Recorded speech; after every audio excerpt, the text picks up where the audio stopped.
오늘 저희들에게 주시는 말씀은 사도행전 2장 42절에서 47절까지의 말씀입니다. 사도행전 2장 42절에서 47절까지의 말씀.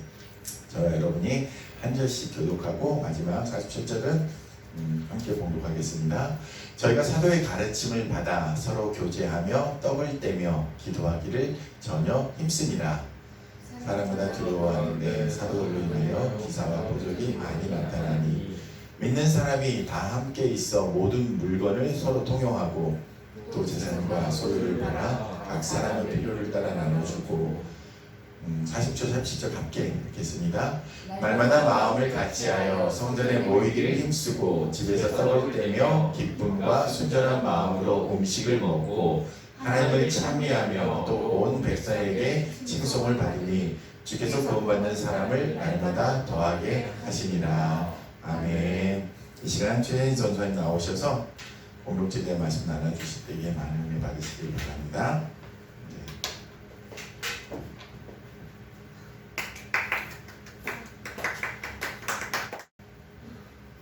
제가 오늘 처음으로 어른 예배에서 설교를 하게 돼가지고 조금 떨리지만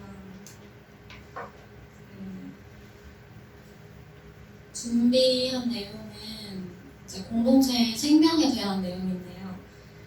저는 이제 공동체가 처음부터 이제 공동체는 무엇인가를 하나하나 좀 뜯어보고 그 다음에 그 공동체를 유지해 나갈 수 있는 그 힘은 무엇인가, 우리의 공동체가 어떻게 열매를 맺을 수 있고 어떻게 지속이 될 수 있는가에 대해서 나누고 싶습니다. 여러분은 그렇다면 공동체에서 가장 중요한 것은 무엇이라고 생각하십니까? 생명이요. 생명이요. 공동체의 생명이 뭐죠? 공동체에서 이제 가장 중요한 것이 여러 가지 가치들이 있겠죠. 근데 그 많은 가치들이 공동체 안에 분명히 존재함에도 불구하고 사랑이나 믿음이나 소망이나 이런 것들이 다 존재함에도 불구하고 오늘날 많은 공동체들이 열매를 맺지 못하는 이유가 분명히 있을 것입니다. 그래서 오늘은 그 이유에 대해서 한번 나눠보려고 하는데요. 처음에는 이제 간단하게 공동체란 무엇인가, 또 그 공동체를 구성하고 있는 구성원들은 어떤 사람들인가에 대해서 좀 나눠보고요. 그리고 왜 우리가 공동체에 들어가야 하는가, 왜 공동체 안에서 신앙을 유지해야 하는가를 조금 살펴보고 어떤 역할을 하고 공동체는 우리에게 어떤 유익을 주길래 우리가 공동체를 유지해야 되는지를 한번 보고요. 그리고 마지막으로 공동체의 생명, 그 뿌리는 무엇인가에 대해서 나눠보고 마치도록 하겠습니다. 네, 처음에 이제 공동체에 대해서 먼저 나누기 원하는데요. 공동체란 무엇일까요?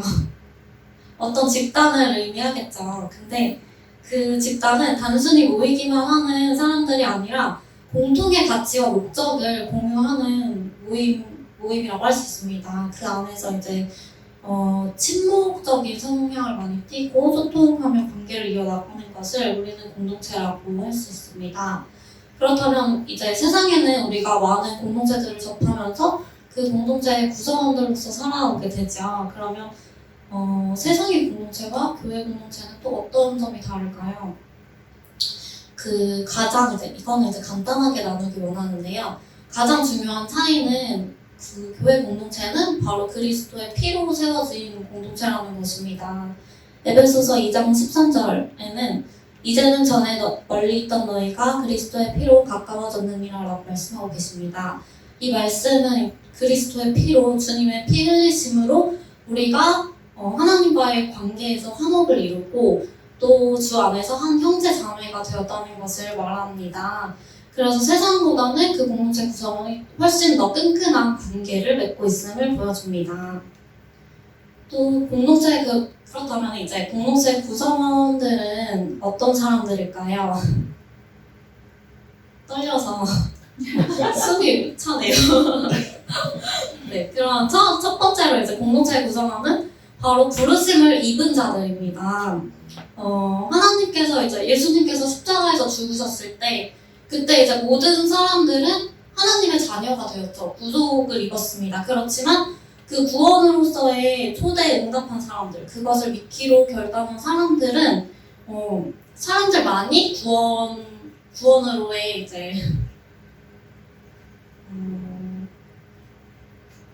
잠시만요. 그 응답한 사람들만이 이제 교회 공동체를 이루는 것이겠죠. 그래서 우리들은 그 교회 공동체 구성을 첫 번째로 부르심을 입은 자들이다. 에베소서 4장 4절은 몸이 하나요 성령도 한 분이시니 이와 같이 너희가 부르심의 한 소망 안에서 부르심을 받았느니라. 그래서 우리는 정말 한 소망 안에서 부르심을 받은 그런 자들이라는 것입니다. 두 번째로는 그리스도의 몸된 지체들이라는 것입니다. 교회 공동체는 기본적으로 예수 그리스도가 머리가 되시는 공동체입니다. 그래서 우리는 주님의 말씀에 순종을 하고 주님을 바라보는, 한 방향을 바라보고 나아가는 공동체입니다. 에베소서 3장 6절 이는 이방인들이 복음으로 말미암아 그리스도 예수 안에서 함께 상속자가 되고 함께 지체가 되고 함께 약속에 참여하는 자가 되며. 그래서 우리는 따로따로 떨어져 있는 각자의 지체들이 아니라 한 몸을 이루는 하나의 지체라는 것입니다. 그리고 세 번째로는 우리는 하나님의 손에 빚어져 가는 사람들이라는 것입니다. 성령을 받고 우리가 거듭남으로써 하나님 앞에 나아왔을 때 우리는 그 거듭난 자들은 반드시 성화의 길을 걷습니다. 그래서 이 성화의 길을 걷는 사람들은 완벽한 사람들이 아니라 조금은 다 깨어지고 부서진 모습을 가지고 있지만 예수 그리스도 안에서 함께 지어져가는 하나의 성전이 되어간다는 것입니다.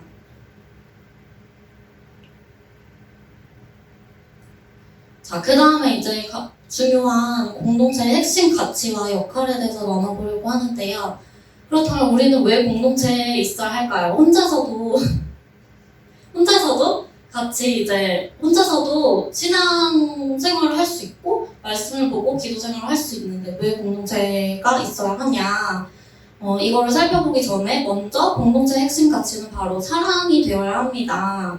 요한복음 15장 12절 내 계명은 곧 내가 너희를 사랑한 것 같이 너희도 서로 사랑하라 하는 이것이니라. 하나님께서는 우리를 서로 사랑하도록 부르셨습니다. 그리고 우리는 이 세상에서 이 계명을 지키도록 부르심을 받은 자들입니다. 그리고 믿음, 소망, 사랑 중 제일은 바로 사랑이죠. 그래서 사랑이 없으면 모든 것이 무의미하고 무가치하다는 것입니다. 그래서 공동체의 핵심 가치는 항상 사랑 위에 기초가 되어야 한다는 것입니다. 또 공동체의 목적은 그러면 무엇일까요? 목적에 대해서 한번 생각해 본 적이 있을까요?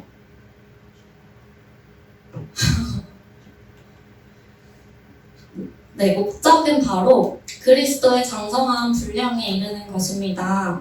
에베소서 4장에는 이 공동체에 대한 것이 굉장히 잘 나와 있는데요. 4장 13절, 14절 말씀을 보면 우리가 다 하나님의 아들을 믿는 것과 아는 일에 하나가 되어 온전한 사람을 이루어 그리스도의 장성한 분량이 충만한 데까지 이르리니 이는 우리가 이제부터 어린아이가 되지 아니하며 사람의 속임수와 간사한 유혹에 빠져 온갖 교훈의 풍조에 밀려 요동하지 않게 하려 함이라. 이 말씀은 개인적인 신앙생활을 의미하는 것이 아니라 공동체 안에서 이루어져야 하는 그런 말씀을 의미합니다.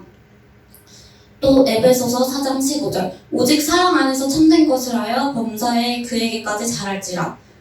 그는 머리니 곧 그리스도시라. 이 구절에서도 마찬가지로 공동체가 어떤 목적을 가지고 이끌어 나가야 하는지 그것을 아주 잘 보여주는 말씀이라고 할 수 있습니다. 그럼 이제 역할을 공동체가 어떤 역할을 하는지를 하나하나 보기 원하는데요.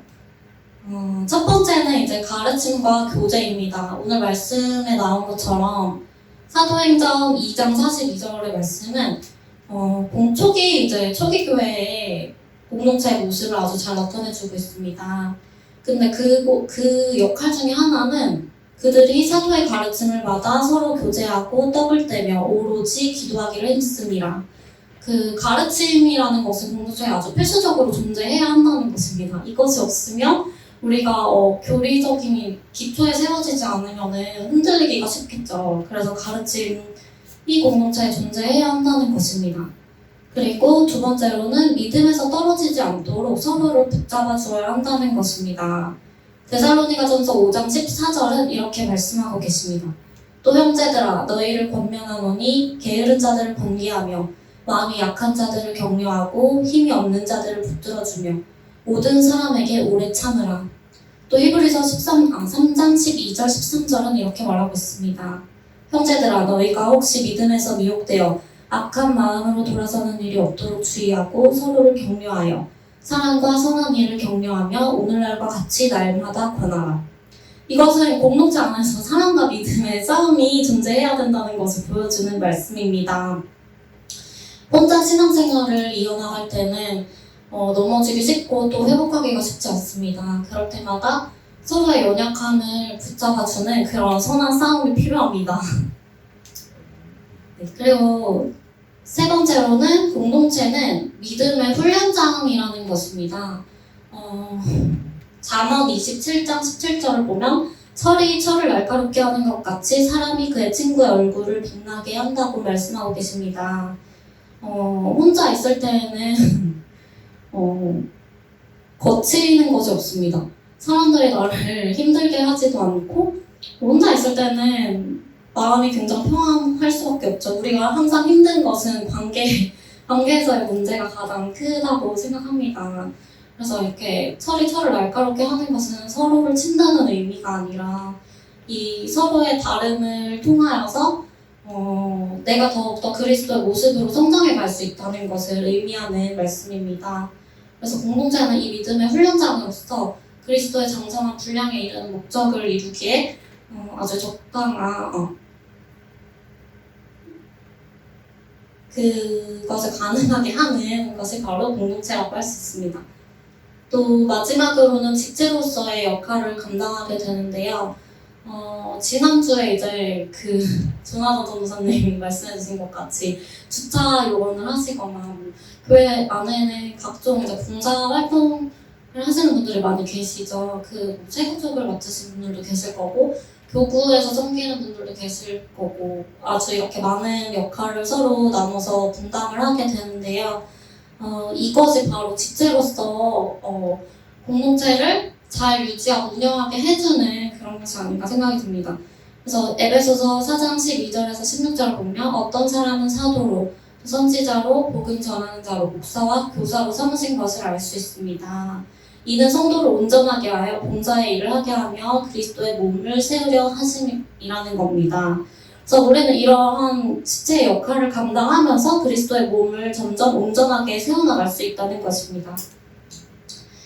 그리고 마지막으로 그렇다면 여기까지는 저희가 너무나도 잘 아는 것이라고 생각을 합니다. 그동안 많이 공동체를 저보다도 훨씬 더 많은 공동체를 겪어오시면서 많이 생각을 해보셨을 것 같은데요. 그러면은 공동체의 생명은 어디에서 오는 걸까요? 말씀이요? 맞습니다.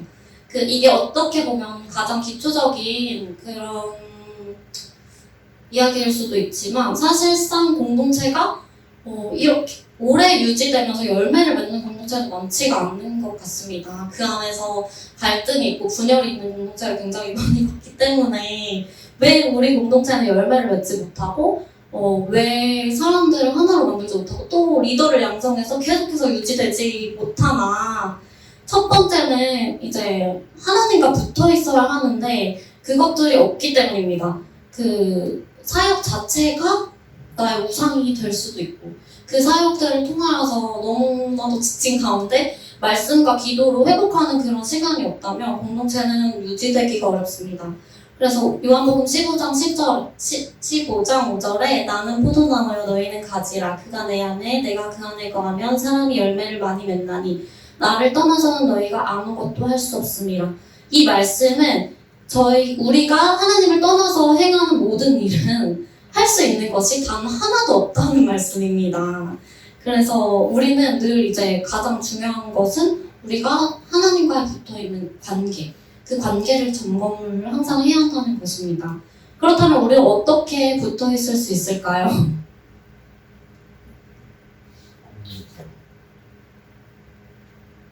네.